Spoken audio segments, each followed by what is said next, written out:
আসসালামু আলাইকুম। প্রিয় দর্শক, অন্য মঞ্চের আলাপ চাইতায় আপনাদের সকলকে আমন্ত্রণ জানাচ্ছি। আসসালামু আলাইকুম। ইঞ্জিনিয়ার মোশাররফ হোসেন, আমার কাছে সবচেয়ে অবাক লেগেছে যে তথ্যটা জেনে, যে রাষ্ট্রপতি শাহাবুদ্দিন চুপ্পুর পরিবর্তে শেখ হাসিনা তার একান্ত বিশ্বস্ত ইঞ্জিনিয়ার মোশাররফ হোসেনকে নাকি রাষ্ট্রপতি করতে চেয়েছিল। কিন্তু ওই যে বাংলাদেশ আওয়ামী লীগের মধ্যে নানান কুতুব, সেই কুতুবদের কারণে শেষ পর্যন্ত ইঞ্জিনিয়ার মোশাররফ হোসেনকে বাদ দিয়ে শাহাবুদ্দিন চুপ্পুকে শেখ হাসিনা রাষ্ট্রপতি করেছিলেন। এটা আমার কাছে একরকম অবাক লেগেছে, কারণ ইঞ্জিনিয়ার মোশাররফ হোসেন শেখ হাসিনার পরীক্ষিত সৈনিক, এবং তাকে বাদ দিয়ে রাষ্ট্রপতি চুপ্পুকে শেখ হাসিনা মনোনয়ন দিতে হয়েছিল। যাই হোক, এরপর আরো অবাক হয়েছি 5 আগস্টের পট পরিবর্তনের পরে এই ইঞ্জিনিয়ার মোশাররফ হোসেন তিনি ডক্টর মোহাম্মদ ইউনূসের সহপাঠী, একই সাথে চট্টগ্রামে বড় হয়েছেন, এবং আওয়ামী লীগ সরকারের সময় যখন ডক্টর ইউনূসের বহু সমালোচনা করে আওয়ামী লীগের নেতৃবৃন্দ, ব্যক্তিগত আক্রমণ করে, অশ্লীল কথাবার্তা বলে, কিন্তু ইঞ্জিনিয়ার মোশাররফ হোসেন কখনো ডক্টর ইউনূসকে নিয়ে কিছু বলে নাই। কিন্তু ইউনূস এসে কি করে নাই, ইঞ্জিনিয়ার মোশাররফ হোসেনকে গ্রেফতার করিয়েছে, গ্রেফতার করার পর একের পর এক মামলা দিয়েছে, একের পর এক মামলা, ভুতুড়ে মামলা, মামলা দিয়ে বছরের সময় বেশি তাকে জেলে রেখেছে। তার জামিন হলেও তাকে সোনের দিয়ে আটকে রাখা হয়েছে। শেষ পর্যন্ত বয়সের ভারে নজু 85 বছর মানুষটি উচ্চ আদালতের হস্তক্ষেপে তিনি জামিন পান। আপনাদের মনে আছে নিশ্চয়ই আওয়ামী লীগের সাবেক মন্ত্রী নুরুল মজিদ হুমায়ুনের কথা, নরসিংদীর, তার জানাজার কথা নিশ্চয়ই আপনাদের মনে আছে। আজকে চট্টগ্রামে এক ব্যতিক্রমী ঘটনার জন্ম হলো। আমি যদি বলি যে ওই জানাজায় অংশ নেওয়া হাজার হাজার লক্ষ মানুষ এবং তাদের জয় বাংলা স্লোগান, জয় বঙ্গবন্ধু স্লোগান, এবং তার মধ্যে দিয়ে এই নিষিদ্ধ কার্যক্রম, নিষিদ্ধ ঘোষিত আওয়ামী লীগের এ যাবৎকালের সর্ববৃহৎ একটা শোডাউন হয়ে গেছে, তাহলে বোধহয় ভুল বলা হবে না। ইঞ্জিনিয়ার মোশাররফের জানাজায় মানুষের ঢল, জয় বাংলা স্লোগানে বিদায়।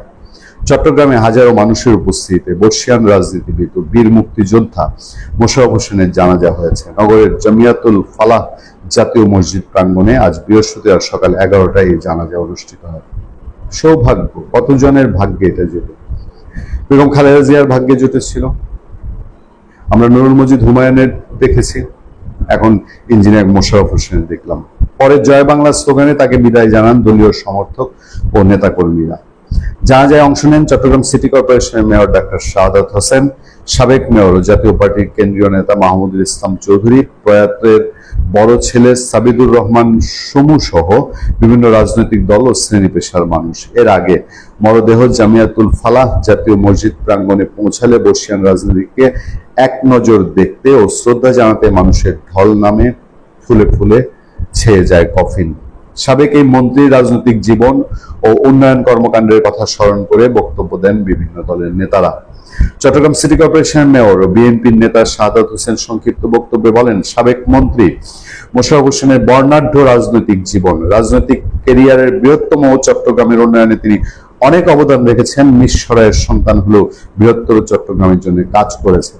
চট্টগ্রামের উন্নয়নে তার অবদানের জন্য মানুষ তাকে স্মরণ করবেন। উত্তর জেলা আওয়ামী লীগের সাধারণ সম্পাদক শেখ আতাউর রহমান বলেন, ৭১-এর মুক্তিযুদ্ধে তার ভূমিকা চিরদিন মনে রাখতে হবে। তিনি আমাদের মাঝ থেকে হারিয়ে গেছেন, সারা জীবন তার সঙ্গে রাজনীতি করেছি।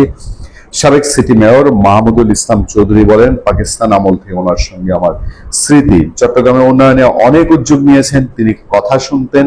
চট্টগ্রামের ইতিহাসে মোশাররফ হোসেন এক অবিস্মরণীয় নাম হয়ে থাকবে। মোশাররফ হোসেনের সন্তান সাবিদুর রহমান বলেন, দীর্ঘদিন আইসিইউতে থাকার পর তিনি চলে গেছেন।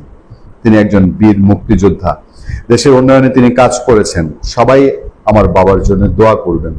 শ্রদ্ধা জানান সিপিবি নেতা Mohammad Shah Alam, nap communist party, ছাত্র ইউনিয়নের গেরিলা বাহিনী, মিরসরাই অ্যাসোসিয়েশন সহ বিভিন্ন সংগঠনের নেতারা। জানাজা শেষে আওয়ামী লীগ, যুবলীগ, ছাত্রলীগ, বিএনপি, জামাতে ইসলামী, জাতীয় পার্টি, সিপিবি সহ বিভিন্ন দলের নেতা কর্মীরা জানাজায় অংশ নেন। পরে মরদেহের কফিন অ্যাম্বুলেন্সে ওঠানোর পর হাজারো সহযোদ্ধা, রাজনৈতিক সহচর ও অনুসারীরা স্লোগান দিতে শুরু করেন। এ সময় বীর চট্টলার মোশাররফ ভাই, আমরা তোমায় ভুলি নাই, জয় বাংলা জয় বঙ্গবন্ধু স্লোগান শোনা যায়। নেতাকর্মীরা মরদেহবাহী গাড়ির সঙ্গে জমিয়তুল ফালাহ মসজিদ মাঠ থেকে বের হয়ে আসেন। এ সময় পুলিশ সদস্যরা মাঠের মূল ফটকে দাঁড়িয়েছিল। অ্যাম্বুলেন্সটি মিরসরাইয়ের ধুমগ্রামের উদ্দেশ্যে রওনা হয়। সেখানে বাদ আসর Fazlur Rahman school and college মাঠে তৃতীয় নামাজের জানাজা শেষে পারিবারিক কবরস্থানে তাকে দাফন করা হবে। মোশাররফ হোসেনের সংক্ষিপ্ত যে বর্ণাঢ্য জীবন আমরা জানতে পেরেছি, সেখানে বলা হচ্ছে তিনি 1943 সালের 12 জানুয়ারি চট্টগ্রামের মিরসরাই উপজেলার ধুমগ্রামে জন্ম নেন। বাবা এস রহমান ঘাটের 60-এর দশকে প্রাদেশিক পরিষদের সদস্য ছিলেন। দেশভাগের পর তিনি কলকাতা থেকে চট্টগ্রামে চলে আসেন এবং ওরিয়েন্ট বিল্ডার্স কর্পোরেশন নামে একটি কোম্পানি খুলে ব্যবসা শুরু করেন। মোশাররফ হোসেন চট্টগ্রামের কলেজিয়েট স্কুল থেকে ম্যাট্রিক এবং স্যার অসতোষ সরকারি কলেজ থেকে ইন্টারমিডিয়েট শেষ করেন। এরপর লাহোরে ইঞ্জিনিয়ারিং পড়ার সময় 6 দফা আন্দোলনে সম্পৃক্ত হন। সে সময় তিনি পূর্ব পাকিস্তান ছাত্র পরিষদের সভাপতির দায়িত্ব পালন করেন। লাহোর থেকে দেশে ফিরে তিনি আওয়ামী লীগের রাজনীতি যোগ দেন এবং 1970 সালে পূর্ব পাকিস্তান প্রাদেশিক পরিষদের সদস্য নির্বাচিত হন। এই মুক্তিযোদ্ধা 1 নম্বর সেক্টরের সাব সেক্টর কমান্ডার ছিলেন। যুদ্ধের সময় তিনি গুরুত্বপূর্ণ অপারেশনের নেতৃত্ব দেন। এর বাইরে আওয়ামী লীগের তার ইতিহাস, তার বর্ণাঢ্য জীবন সবকিছুই লেখা আছে। বলা হয়েছে যে 24শে জুলাই আন্দোলনে আওয়ামী লীগের সরকার পতনের পর 27 অক্টোবর রাজধানীর ভাটারা থানা এলাকা থেকে মোশাররফ হোসেনকে গ্রেফতার করা হয়। পরে তাকে চট্টগ্রাম কেন্দ্রীয় কারাগারে নেওয়া হয়। পরের বছর মানে 27 অক্টোবর তাকে গ্রেফতার করা হয়। প্রায় 1 বছর পর 2025 সালের 5 আগস্ট রাতে গুরুতর অসুস্থ হয়ে পড়লে কারাগারের হাসপাতাল থেকে তাকে বাংলাদেশ মেডিকেল বিশ্ববিদ্যালয় হাসপাতালে ভর্তি করা হয়। সেখান থেকে গত 14 আগস্ট জামিনে মুক্ত পান। মানে একেবারে মৃত্যু মুখে পতিত হওয়ার পরে এই 85 বছর মানুষটিকে সরকার, তাও সরকার না, উচ্চ আদালত জামিন দিয়েছিল। যে মানুষটির জানাজায় আজকে আওয়ামী লীগ, বিএনপি, জাতীয় পার্টি, জামাতে ইসলামী সর্বদলের মানুষ যোগ দিয়েছে, সেই মানুষটি জেল খেটেছেন অন্যায়ভাবে।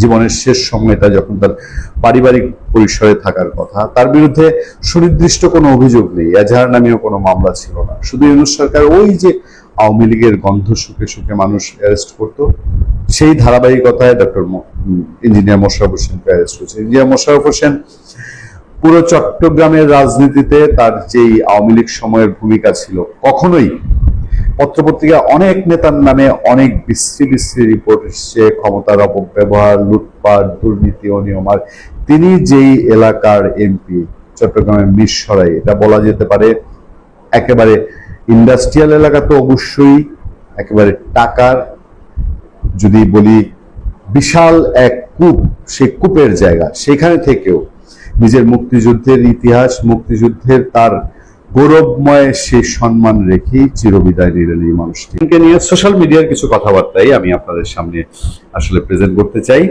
এবং ব্রাহ্মণবাড়িয়া মিছিলটা হয়েছে আজকে 3-4 দিন হয়ে গেল। এই 3-4 দিনে এই স্বাধীন ছেলেটি, মানে বলতে পারেন যে একটা ছবি ধরে এই ছেলেটি রীতিমতো ভাইরাল হয়ে গেছে, ছবিটি ভাইরাল হয়েছে। আমি প্রথমেই আপনাদেরকে একজন ভিন্ন মতাবলম্বী, মানে স্বাধীন যেই রাজনীতির মতাবলম্বী, তার ভিন্ন মতাবলম্বী একজনের একটা পোস্ট ধরে আলোচনাটা শুরু করি। ব্রাহ্মণবাড়িয়ায় সেই এক ঝটিকা মিছিল, খুব বেশি মানুষের না, অল্প কয়েকজন মানুষের ঝটিকা মিছিল, এবং এরপর পুলিশের তটস্থ অবস্থা, পুলিশের উপর দিয়ে যাওয়া তোফান, সেগুলোর পরিপ্রেক্ষিতে আমার সামনে একজনের একটা ফেসবুক পোস্ট। তিনি খুব আক্ষেপ করছেন যে এইভাবে কেন ঝটিকা মিছিল হয়ে গেল সেসব নিয়ে।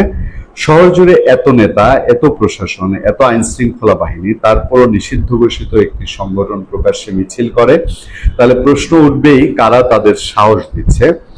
রাস্তায় সন্ত্রাসীদের শোডাউন চলবে আর প্রশাসন নীরব দর্শক হয়ে থাকবে, এটা কোনো সভ্য রাষ্ট্রের চিত্র হতে পারে না। আজ আমাদের শহরে ছাত্রলীগ প্রকাশ্য মিছিল করেছে, সাধারণ মানুষ ভয় আর ক্ষোভ নিয়ে তাকিয়েছিল, কিন্তু দায়িত্বশীলদের দেখা গেল না। নিষিদ্ধ সংগঠনের বিরুদ্ধে যদি আইন কার্যকর না হয়, তাহলে সেই নিষেধাজ্ঞা শুধু কাগজেই থাকে। আমরা এই নীরবতা ও দায়িত্বহীনতার তীব্র প্রতিবাদ জানাই। রাষ্ট্র যদি সত্যি আইনের শাসনে বিশ্বাস করে, তাহলে এখনই দৃশ্যমান ব্যবস্থা নিতে হবে। নিশ্চয়ই বিএনপি বা জামাত ঘরানার কোনো একজন মানুষ হবেন। মানে ব্রাহ্মণবাড়িয়ার ছোট্ট একটা মিছিল এবং তারপরে ছোট্ট একজনেরই একটা ছবি, অনেকের মাঝে একজনের ছবি কি পরিস্থিতি তৈরি করেছে। ব্রাহ্মণবাড়িয়ার যতটুকু শোনা গেছে যে সেখানকার ওসি সাহেবের উপর দিয়ে এই যে লোকটা আক্ষেপ করলো না, এটার ফল গিয়ে পড়েছে পুলিশের উপরে। আমি জানি না পুলিশের গোয়েন্দা ব্যর্থতা আইডেন্টিফাই হয়েছে কিনা, কিন্তু হয়েছে। এবার আরেকজন লিখছেন, দেখেন কিছু লিখতে ভয় পাচ্ছি কারণ ব্রাহ্মণবাড়িয়ার ছেলে ঝামেলা সৃষ্টি করতে পারে। এরা একাই 100 তবে সুদর্শন। দৃষ্টিনন্দন মিছিল করলো স্বাধীন কিন্তু বদলি হলো ওসি। দৃষ্টিনন্দন মিছিল করলো স্বাধীন কিন্তু বদলি হলো ওসি। আচ্ছা, ওসি সাহেবের দোষটা কি? পুলিশ ছাড়া কি রাজনীতি অসহায়? তারা তারাও এক সময় ছাত্র ছিলেন, মানে পুলিশ একসময় ছাত্র ছিলেন। সব দোষ পুলিশের উপর দিন, ঠিক আছে, কিন্তু শেষে কেন বলেন পুলিশ হত্যার বিচার হবে না? ভয়ঙ্কর অন্যায়। পিরোজপুরের শামীম শিকদারের কথা ভুলে গেলে চলবে না। শামীম ও স্বাধীন আরো সৃষ্টি হবে, নিষিদ্ধ মানেই আকর্ষণ। কচা নদীতে শামীম শিকদার একদিন সাঁতার কাটবে। শামীম ও স্বাধীনের উচ্চতা চোখে লাগার মতন, চুলের ডিজাইন এবং হাত মুছিয়ে জনতাকে লাল সালাম দেওয়ার অঙ্গভঙ্গি ফিদেল ক্যাস্ট্রোর মতো না, কখনো কখনো মনে হয় লিবিয়ার গাদ্দাফির মতন।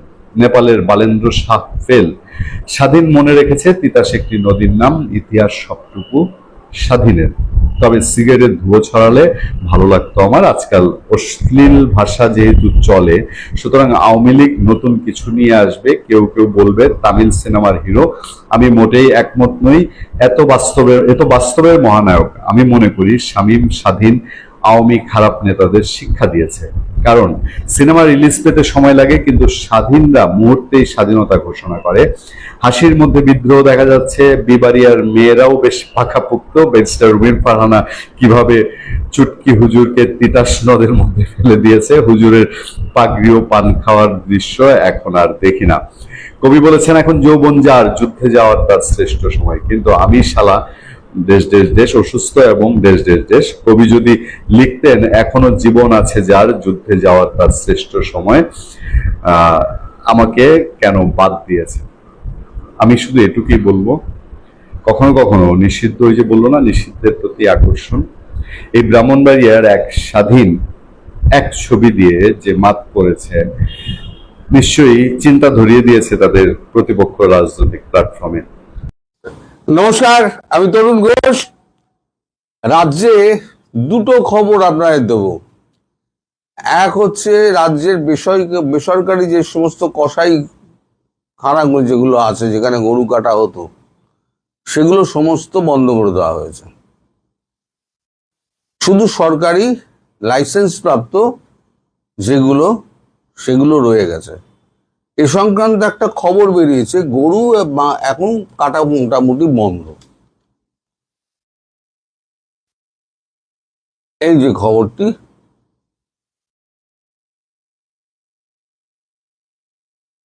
পশু বলি নিয়ে নয়া নির্দেশিকা রাজ্যের। খবরটা আমি কিয়দংশ পড়ছি। 1918 সালে দেওয়া কলকাতা হাইকোর্টের নির্দেশ মেনে রাজ্যের পশু বলি সংক্রান্ত নয়া নির্দেশিকা জারি করলেন মুখ্যমন্ত্রী শুভেন্দু অধিকারী। স্বরাষ্ট্র পার্বত্য বিষয়ক দপ্তরের তরফে প্রকাশিত ওই নির্দেশিকায় বলা হয়েছে, কোনো ব্যক্তি উপযুক্ত শংসাপত্র ছাড়া ষাঁড়, বলদ, গরু, বাছুর, পুরুষ ও স্ত্রী, মোষের বাচ্চা বলি দিতে পারবে না। কোনো পঞ্চায়েত সমিতি বা তার চেয়ারম্যান অথবা কোনো পশু চিকিৎসক যদি সার্টিফিকেট দেন যে 14 বছরের বেশি কোনো গরুর বয়স হয়েছে বা বার্ধক্যজনিত রোগে আক্রান্ত, আঘাত, বিকৃতি, অন্য কোনো দুরারোগ্য ব্যাধির ফলে পশুটি স্থায়ীভাবে অক্ষম হয়ে পড়েছে, তবেই সেটাকে বলি দেওয়া সম্ভব। এই বার্তা যারা প্রত্যাখ্যান করবেন তাদের জন্য, যারা ধরা পড়বেন তাদের জন্য 1 বছরের জেল, 5,000 টাকা জরিমানা, ওই 1 বছর সশ্রম কারাদণ্ড। নির্দেশিকা আরো বলা হয়েছে, যে পশুর ক্ষেত্রে শংসাপত্র দেওয়া হয়েছে সেটিকে শুধুমাত্র পৌর কসাইখানায় বা স্থানীয় প্রশাসনের তরফে নির্ধারিত কসাইখানায় বলি দেওয়া যেতে পারে, সেক্ষেত্রে প্রকাশ্য বলি দেওয়া বন্ধ। পশ্চিমবঙ্গ পশু হত্যা নিয়ন্ত্রণ আইন 1950-এর বিধান কার্যকর করার জন্য পুরসভার চেয়ারম্যান বা পঞ্চায়েত সমিতির তরফে দায়িত্বপ্রাপ্ত কোনো ব্যক্তি, কোনো সরকারি পশু চিকিৎসক বলি দেওয়ার স্থান ঘুরে দেখতে চাইলে তাকে কেউ বাধা দিতে পারবে না। নির্দেশিকায় আরো বলা হয়েছে, আইন লঙ্ঘন করলে ওই যেটা বলো 6 মাস পর্যন্ত কারাদণ্ড, 5,000 টাকা জরিমানা বা উভয় দণ্ডই হতে পারে, সশ্রম কারাদণ্ড এবং জরিমানা। অর্থাৎ এখন থেকে প্রথম হলো কসাইখানাগুলো বন্ধ হয়ে গেল প্রাইভেট, আর দ্বিতীয় হচ্ছে ওই জবাই, ওটাও বন্ধ, আর প্রকাশ্যে গরু কাটাও বন্ধ। শুধুমাত্র ডাক্তারি সার্টিফিকেট নিয়ে যে সমস্ত গরুগুলো বার্ধক্যজনিত রোগে ভুগছে বা দুরারোগ্য ব্যাধিতে ভুগছে, 14 বছরের বেশি বয়স, মোষ বা গরু যাই হোক না কেন, 14 বছরের নিচে তো কাটা যাবেই না। অর্থাৎ গরুর মাংস, আপনারা যারা বলতেন যে গরুর মাংস বিক্রি করে ভারতবর্ষ কোটি কোটি টাকা রোজগার করে, একেবারেই বাজে কথা, একদম বাজে কথা। গরুর মাংস বিক্রি করে ভারত সরকার পয়সা নেয় না, মানে গরুর মাংস বিক্রি করে না বিদেশে, যায় অন্য দেশ থেকে, চীন, মায়ানমার এই সমস্ত জায়গা থেকে যায়। অনেক সময় ভারতীয় ছাপ মেরে তারা দিয়ে দেয়। যেমন পাকিস্তানের পণ্য মেড ইন ইন্ডিয়া বলে বিক্রি হয় বিদেশে, মেড ইন পাকিস্তান বলে বিক্রি হয় না, তাহলে লোকে কিনবে না। ওই রকম গরুও ইম্পোর্টেড ফ্রম ইন্ডিয়া বলে লেখা হয়ে থাকে। আপনারা ভাবেন যে এটা বোধহয় ভারতীয় গরুর মাংস। ভারত কিন্তু গরুর মাংস বিক্রি করে না, কারণ আমাদের দেশ হচ্ছে সনাতনীদের দেশ, এখানে গোমাতাকে আমরা পুজো করি। সুতরাং এটা একটা ভ্রান্ত ধারণা, আজকে এটা আমি সম্পর্কে নিশ্চিত হয়েছি। আর দ্বিতীয় আর একটা খবরে যাব, সেটা হচ্ছে বিদেশিদের মধ্যে এদেশে অপরাধের শীর্ষে বাংলাদেশ। দেখে নিন,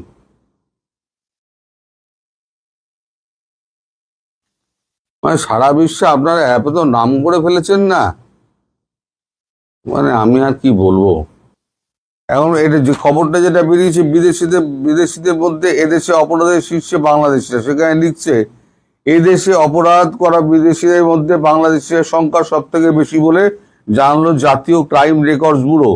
তাদের পরিসংখ্যান অনুযায়ী 2024 সালে গোটা দেশে বাংলাদেশের মোট 3,091 জন বাসিন্দাকে গ্রেপ্তার করা হয়েছে। তাদের অধিকাংশের বিরুদ্ধে এদেশে অভিবাসন নীতি ভাঙার অভিযোগ রয়েছে। বর্তমানে কেন্দ্রীয় স্বরাষ্ট্রমন্ত্রী অমিত শাহ থেকে পশ্চিমবঙ্গের মুখ্যমন্ত্রী শুভেন্দু অধিকারী সকলেই বাংলাদেশি অনুপ্রবেশকারী রাজ্য থেকে তাড়ানোর পক্ষে সওয়াল করে চলেছেন। এই পরিস্থিতিতে এই পরিসংখ্যান তাৎপর্যপূর্ণ বলেই মনে করা হচ্ছে। পরিসংখ্যান বলছে 2024 সালে বিদেশি নাগরিকরা এদেশে মোট 2,544টি অপরাধ সংঘটিত করেছেন। তার মধ্যে 992টি ঘটনাই ঘটেছে পশ্চিমবঙ্গে। বাংলার পরে রয়েছে মহারাষ্ট্র 386। পশ্চিমবঙ্গে 2024 সালে যে বাংলাদেশিরা গ্রেপ্তার হয়েছেন তাদের মধ্যে 976 জন ধরা পড়েন অভিবাসন আইন এবং পাসপোর্ট আইন ভাঙার অভিযোগে। মাদক পাচারের দায়ে রাজ্যে ধরা পড়েন 6 জন বাংলাদেশি নাগরিক। পরিসংখ্যান বলছে গোটা দেশে অভিবাসন আইন ভাঙার অভিযোগে গ্রেপ্তার হয়েছেন 1,676 জন বাংলাদেশি। এছাড়া ডাকাতির ঘটনায় 1 জন ও জালিয়াতির অভিযোগে গোটা দেশে 206 জন বাংলাদেশি নাগরিককে এই বছরই গ্রেপ্তার করা হয়। বেআইনি অস্ত্র রাখার অভিযোগে গ্রেপ্তার হন 125 জন। এই সংখ্যার নিরিখে এদেশে বাংলাদেশিদের পরই অপরাধের তালিকায় রয়েছে নাইজেরিয়ার বাসিন্দারা। গোটা দেশে 509 জন নাইজেরীয় ধরা পড়েছেন। তৃতীয় এবং চতুর্থ স্থানে রয়েছেন যথাক্রমে নেপাল ও মায়ানমারের নাগরিকেরা। মায়ানমারের 115 জনের বিরুদ্ধে অভিবাসন আইন ভাঙার অভিযোগ উঠেছে। এখন এই যে আরো খবর আরো আছে, আরো বড় আছে। আর একটা খবর পড়ে দিই। বাংলাদেশের 20টি ছেলে মেয়ে ফিরলো, আমরা দেশে ফিরিয়ে দেওয়া হলো। বাংলাদেশের 20টি ছেলে মেয়ে ফিরিয়ে দেওয়া হলো বাংলাদেশে। বলছি না, খবরে আজকে ভর্তি।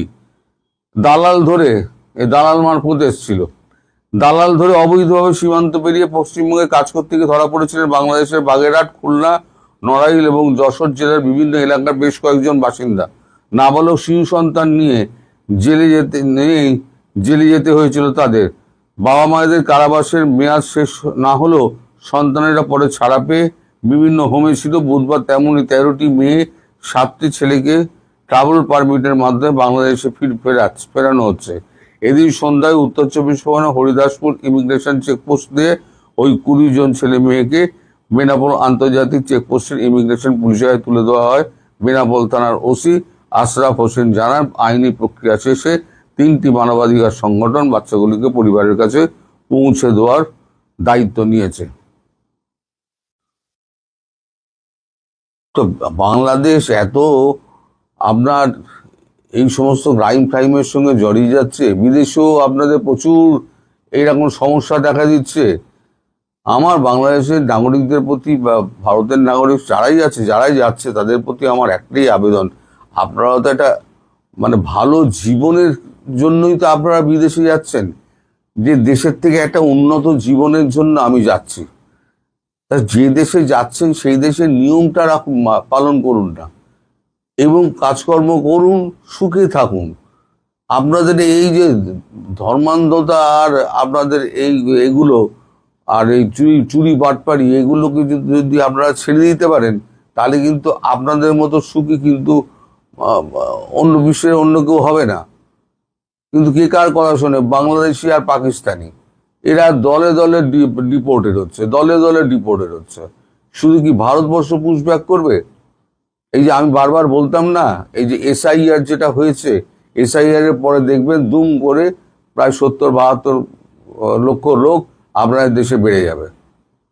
ও পুশব্যাক করবেই, ভারতবর্ষ পুশব্যাক করবেই। এখন 3টে সীমান্ত হয়ে গেছে, 3টে সীমান্ত দিয়ে এখন বিহার দিয়ে করবে, আসাম দিয়ে করবে, পশ্চিমবঙ্গ দিয়ে করবে, 3টে সীমান্ত দিয়ে আপনার ঢুকিয়ে দেবে, নোম্যান্স ল্যান্ডে ছেড়ে দেবে, বা কিছু করার নেই, রাতের গভীর রাতে ছেড়ে দেবে। এত বড় সীমানা পাহারা দেওয়ার মতো ক্ষমতা মানে লোকবল কিন্তু বিজিবি নেই। ফলে কত লোক লাগাবে? আর 24 আওয়ার্স মানে × 7 এটাকে ডিউটি লাগানোও খুব মুশকিল, অনেক লোক বল লাগে। তো এই বাংলাদেশের মানুষের সম্পর্কে বলতে গেলে খারাপ লাগে, কিন্তু এতে বাংলাদেশের মানুষেরা যা করছেন তাতে বাংলাদেশের আপামর জনসাধারণের মাথা নিচু হয়ে যাচ্ছে। এটা আপনারা নিজেদের বিপদ ডেকে আনছেন, দেশের বিপদ ডেকে আনছেন, আর আপনাদের পাসপোর্টের মান ক্রমশ আস্তে আস্তে নামছে। কতদিন লোককে ভুল বুঝিয়ে রাখবেন, আর নিজেরাই বা কতদিন ভুল বুঝে থাকবেন? আপনাদের মধ্যে শুভবুদ্ধির উদয় হোক, আমি আর কি বলবো।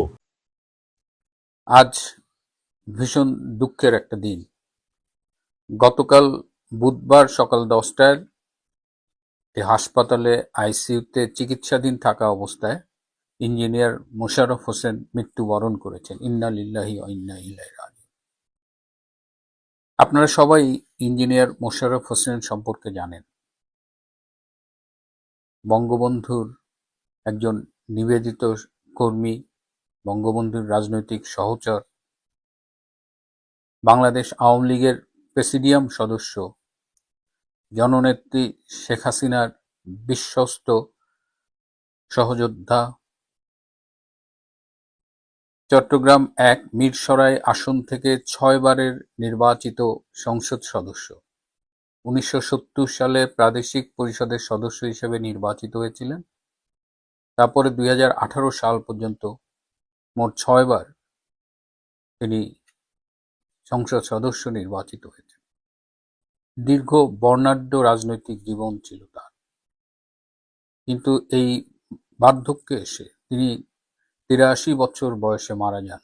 কিন্তু 2024 সালের অক্টোবরে এই ফ্যাসিস্ট ইনুস সরকার, খুনি ইনুস সরকার তাকে মিথ্যে একাধিক মামলায় বন্দী করে এবং প্রায় 8 মাস কারাগারে থেকে তিনি ভীষণ অসুস্থ হয়ে পড়েন এবং তখন তাকে আইসিইউতে রেখে চিকিৎসা দেওয়ার প্রয়োজন হয়েছিল।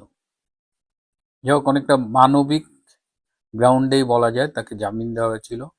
তারপর থেকেই তিনি একাধিক জটিল রোগে ভুগছিলেন এবং গতকাল তিনি আমাদের ছেড়ে চলে গেছেন।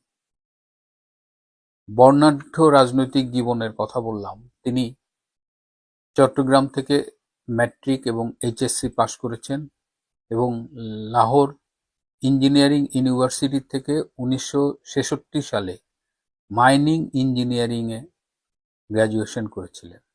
আমরা যে ইঞ্জিনিয়ার মোশাররফ হোসেন বলি, তিনি মাইনিং বিষয়ের একজন প্রকৌশলী ছিলেন। লাহোরে থাকাকালীন পূর্ব পাকিস্তান ছাত্রদের নিয়ে একটা সংগঠন ছিল, পূর্ব পাকিস্তান ছাত্র পরিষদ। সেটির সভাপতি হিসেবে তিনি দায়িত্ব পালন করেছেন।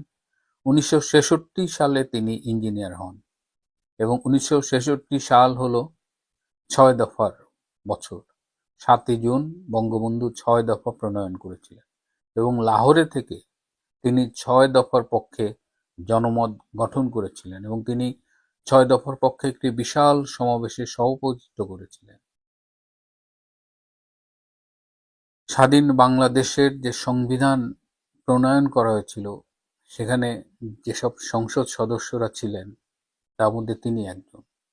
বাংলাদেশের প্রথম সংবিধানের স্বাক্ষরকারীদের তিনি একজন। তিনি চট্টগ্রাম আওয়ামী লীগের রাজনীতিতে অত্যন্ত সক্রিয় ছিলেন এবং চট্টগ্রাম বাকশাল, পরে চট্টগ্রাম উত্তর জেলা আওয়ামী লীগ, সেখানে দায়িত্ব পালন করেছেন।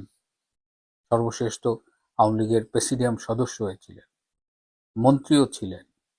আমাদের সিডনিতে এসেছিলেন যে এবার, তখন তিনি গৃহায়ন ও গণপূর্ত বিষয়ক মন্ত্রণালয়ের মন্ত্রী। সেই অনুষ্ঠানে আমার যাওয়ার সৌভাগ্য হয়েছিল। আমি একটি প্রেজেন্টেশনে দিয়েছিলাম। একজন মন্ত্রী, একজন রাজনীতিবিদ, একজন সফল ব্যবসায়ী, অথচ মানুষ হিসেবে তিনি ভীষণ অমায়িক ছিলেন। তার সাথে কথা বললেই বোঝা যেত। সেই অসাধারণ মানুষটিকে চরম অশ্রদ্ধার মধ্য দিয়ে মৃত্যুর পথে ঠেলে দিয়েছিল এই খুনি ইনুস সরকার। স্বাক্ষরকারীদের তিনি একজন। তিনি এর আগে বিমান ও পর্যটন বিষয়ক মন্ত্রণালয়েরও মন্ত্রী ছিলেন। রাজনীতিতে তার চলার পথ যে একেবারে গোলাপ ফুল বিছানো ছিল তা নয়। অন্তত 3 বার তাকে হত্যা করবার জন্য চেষ্টা করা হয়েছিল। এই 80-র দশকে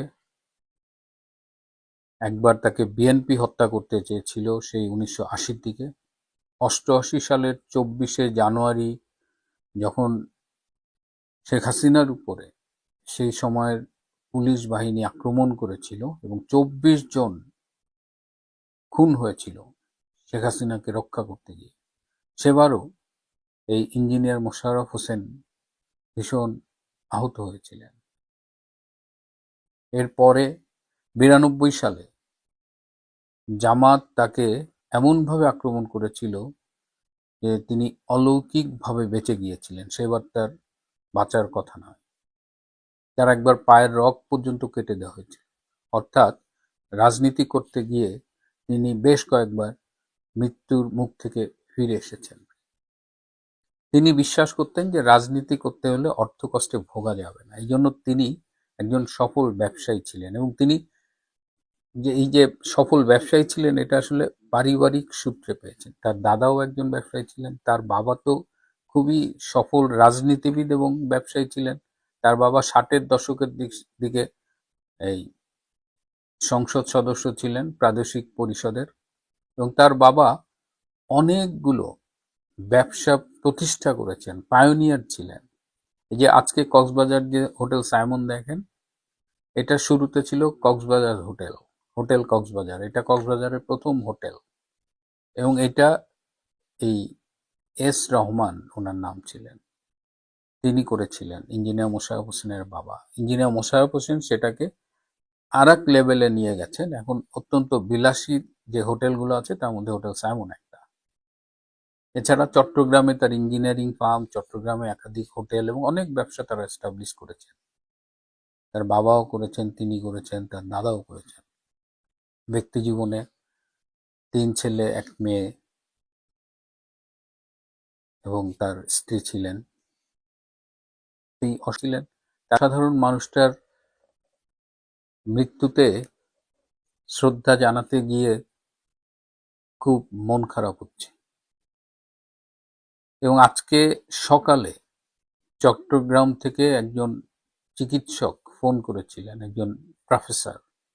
তিনি বললেন চট্টগ্রামের অবস্থা খুব থমথমে, প্রতিটি মোড়ে মোড়ে পুলিশ দেওয়া হয়েছে, ওসিদের প্রতি বিশেষ নির্দেশ গেছে, মানে পুরো নগরীতে একটা আতঙ্কের পরিবেশ সৃষ্টি করা হয়েছে, যাতে ইঞ্জিনিয়ার মোশাররফ হোসেনের যে জানাজা আজকে চট্টগ্রামে হলো তাতে যেন লোকের উপস্থিতি কম হয়। লালদিঘি ময়দানে তার জানাজা হয়েছে। পুলিশের এত বাধা সত্ত্বেও আজকে চট্টগ্রামে লক্ষ লক্ষ লোক তার জানাজায় হাজির হয়েছে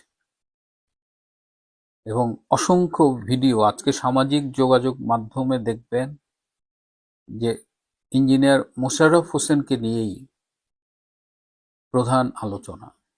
সেখানে অসংখ্য ভিডিও ঘুরছে, কয়েকটা ভিডিও আমি আপনাদের দেখাচ্ছি। তবে ওনার এই জানাজার বিষয়ে আরো কিছু কথা বলতে গিয়ে আমি একটা ছোট্ট, এই যে টোকাই, রাজনীতির টোকাই, ভোটে দাঁড়াইলে জামানত বাজেয়াপ্ত হয়, যাদের জন্মের ঠিক নাই, ধারণা করা হয় যে পাকি বীর্যে তাদের জন্ম, এইসব লোফার কুলাঙ্গার তারা কি কথা বলে। আর আজকে চট্টগ্রাম বা কয়েকদিন আগে নরসিংদীতে আমাদের যে সাবেক শিল্পমন্ত্রী নুরুল মজিদ হুমায়ুন ভাই মারা গেলেন, লক্ষ লক্ষ লোক। এই বাংলাদেশে আওয়ামী লীগ এখনো বৃহত্তম রাজনৈতিক দল, এই বাংলাদেশে আওয়ামী লীগ এখনো সবচেয়ে জনপ্রিয় দল। এই বাংলাদেশ এখন হাড়ে হাড়ে অনুধাবন করে যে তাদের এই সময়ের শ্রেষ্ঠ লিডার হলেন শেখ হাসিনা। শেখ হাসিনার হাতে যতদিন বাংলাদেশ ছিল ততদিন প্রতিটা মানুষ নিরাপদে ছিল, পথ হারায়নি বাংলাদেশ। আজকে শেখ হাসিনাহীন বাংলাদেশের কি করুণ অবস্থা, সেটা আপনারা যেমন দেখছেন, আমরা দেশের বাইরে থেকেও দেখছি। সেই অবস্থায় আজকের এই জানাজায় চট্টগ্রামবাসী আবার প্রমাণ করেছে যে আওয়ামী লীগ কি, তাদের নেতা ইঞ্জিনিয়ার মোশাররফ হোসেন কি ছিলেন। চিটাং থেকে আমরা বেশ কিছু নেতা পেয়েছিলাম, মহিউদ্দিন চৌধুরী ভাই, আখতারুজ্জামান ভাই, ইঞ্জিনিয়ার মোশাররফ হোসেন ভাই। এবং ৭৫-এর পরের ইতিহাস যদি দেখেন, এই চট্টগ্রামই কিন্তু প্রথম দিকে একেবারে ঘুরে দাঁড়িয়েছিল। রাজনীতি বলেন, সংস্কৃতি বলেন, সাহিত্য বলেন, চট্টগ্রাম কিন্তু তখন খুব গুরুত্বপূর্ণ ভূমিকা রেখেছিল। এবং আজকেও আমরা দেখতে পাচ্ছি এই প্রতিকূল সময়ে চট্টগ্রামের বঙ্গবন্ধু সৈনিকেরা, শেখ হাসিনার সৈনিকেরাই ক্রমশ জেগে উঠছে। ভবিষ্যতে আরো অনেক কিছুই আমরা দেখব। ইঞ্জিনিয়ার মোশাররফ হোসেনের আত্মার শান্তি কামনা করছি, সৃষ্টিকর্তার কাছে প্রার্থনা করি তাকে বেহেশতে নসিব করা হোক, এবং যে রাজনীতির জন্য তিনি জীবনের অধিকাংশ সময় ব্যয় করেছেন, যে রাজনীতির জন্য নির্যাতন ভোগ করেছেন এবং শেষমেশ মৃত্যু বরণ করলেন, আমরা বিশ্বাস করি সেই রাজনীতির আদর্শের পতাকা বাংলাদেশে আবার পথ করে উঠবে। আবার বঙ্গবন্ধুর আদর্শের আলোয় শেখ হাসিনার নেতৃত্বে বাংলাদেশ সঠিক পথে যাবে। ততদিন পর্যন্ত আমাদের ধৈর্য ধরে অপেক্ষার পালা, ততদিন পর্যন্ত আমাদের সংগ্রামে দীক্ষা নেবার পালা, ততদিন পর্যন্ত আমাদের রাজপথে লড়ে যাবার পালা। ইনশাআল্লাহ বিজয় আমাদের হবেই। আজ এ পর্যন্তই। শত প্রতিকূলতায়ও ভারতের মুসলমানরা এটা কেবল তাদের ভাই, বাংলাদেশের চরমোনাই, শর্ষিনা, চামরা নাইট, জামাত, হেফাজত, বিএনপি এবং কমিউনি লীগের ভাই হলো ভারতের মুসলমান। আফগানিস্তানের মুসলমান তো চুদির ভাই, বেলুচিস্তানের মুসলমান তো চুদির ভাই, উইগুররা তো চুদির ভাই, ইয়েমেনিরা চুদির ভাই, সুদানিরা চুদির ভাই। ওগুলো মুসলমান ভাই ভাই। মুসলমান হলো কেবল ভারতের মুসলমান, আর হলো গাজার মুসলমান হলো ভাই, আর সব চুদির ভাই। তাই প্রতিবাদ করবে না কেন করবে? কি কারণে করবে? তার উপর আবার আফগানিস্তান ইদানিং নরেন্দ্র মোদী পীড়িত করে। এখন তো আফগানিস্তান, আমি বলছি না আপনাকে, আমি পোস্ট দিয়েছিলাম এবং বলেছিলাম যে খোদ স্বয়ং আল্লাহ, ফেরেস্তা না, নবী রাসূল না, জিব্রাইল না, খোদ আল্লাহ স্বয়ং যদি পৃথিবীতে নাই এসে ভারতের পক্ষে নেয়, বাংলাদেশ আর পাকিস্তানের মুসলমানরা নাস্তিক হয়ে যাবো, আল্লাহরে মানি না, সবই ইহুদি হয়ে যাবো, খ্রিস্টান হয়ে যাবো, প্রয়োজনে হিন্দু হয়ে যাবো। বুঝতে পারছেন? তাও ভারতের পক্ষ নিলে আল্লাহরে তারা স্বীকার করবে। তো আফগানিস্তানে এখন নরেন্দ্র মোদীর সাথে প্রীতি, এটা বাংলাদেশের এখন তো সব চুতির ভাই হয়ে গেছে। ফরিদ ভাই এখন যেভাবে তারা বলছেন ভারত কেন তাদের এত শত্রু, এর কারণ কি? ভারতের প্রতি তাদের এত বিদ্বেষ কেন? ভারত কি ক্ষতি কারণ করতেছে? দুইটা ক্ষতি করে নাই তো, দুইটা কারণ। উপকার করছিল। মানুষ কোনোদিন তার সাথে বিরোধিতা করে যে ক্ষতি করে? পাকিস্তান 30 লক্ষ হত্যা করছে, অগণিত মা বোন খালারে, ওই ভাষাটা হাদি করে দিছে, মা বোন খালার হাদি ফাটাই ফেলাইছে, তার নিয়ে সমালোচনা নাই। কিন্তু 1 কোটি মানুষের, বাংলাদেশের মানুষের খাওয়াইছে, এটা ভারতের ভুল হয়েছে। মুক্তিযুদ্ধের ট্রেনিং দিয়েছে, অস্ত্র দিয়েছে, লজিস্টিক সাপোর্ট দিয়েছে, কূটনৈতিক সাপোর্ট দিয়েছে, নিজেদের 19,000 সৈন্যের বলিদান দিয়েছে।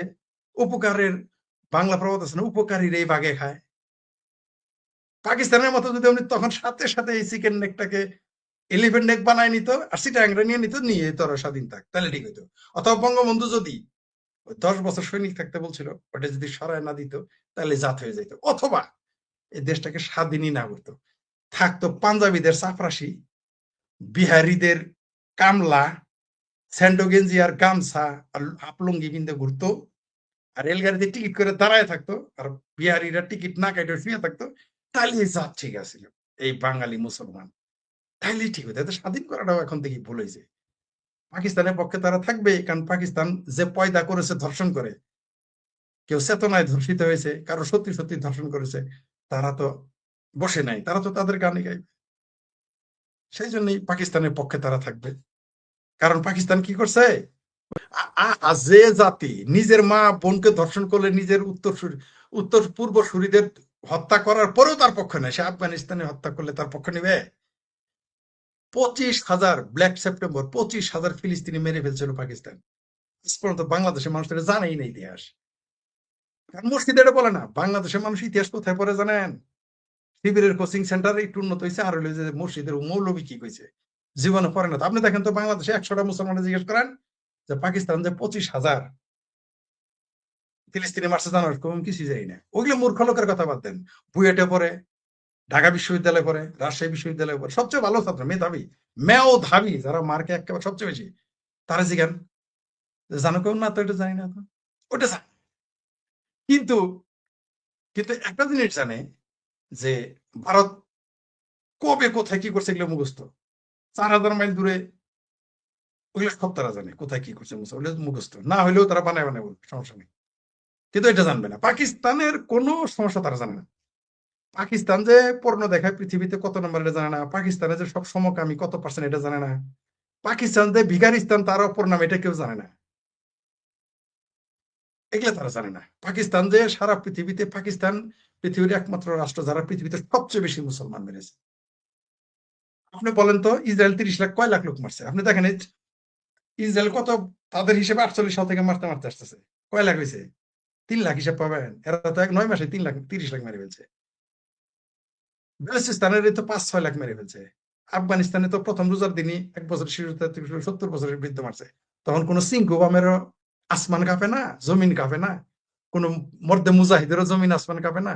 কেবল ভারতের গন্ধ, ভারতের স্যান্ড, ভারতের গন্ধ আর ইসরায়েলের গন্ধ না পেলে কারো জোশ জাগে না। এটা হলো আমাদের মুসলমানদের সমস্যা। হলো দুইটা, একটা হলো ভারত হিন্দু রাষ্ট্র, যদি 25 কোটি মুসলমান থাকে, আর একটা হলো ভারত আমাদের 71 সহযোগিতা করছে। এটা হলো তাদের গোসা। তাদের বাপ দাদার পেয়ারে পাকিস্তানটাকে ভেঙে ফেলেছে, এই বেদনা তারা বলতে। এই তাদের আব্বারা 93,000 সৈন্য নিয়ে মাপ চাইছে পায়ে ধরে, কান্নাকাটি করে চলে গেছে আত্মসমর্পণ করে। দ্বিতীয় বিশ্বযুদ্ধের পরে পৃথিবীতে সবচেয়ে বড়, সবচেয়ে বেশি সৈনিক আত্মসমর্পণ করেছে, এটা কি মানা যায়? এই বেদনা তারা তাই ভারত বিরোধী তাদের করতেই হবে, করবে, ভবিষ্যতেও করবে। ধন্যবাদ।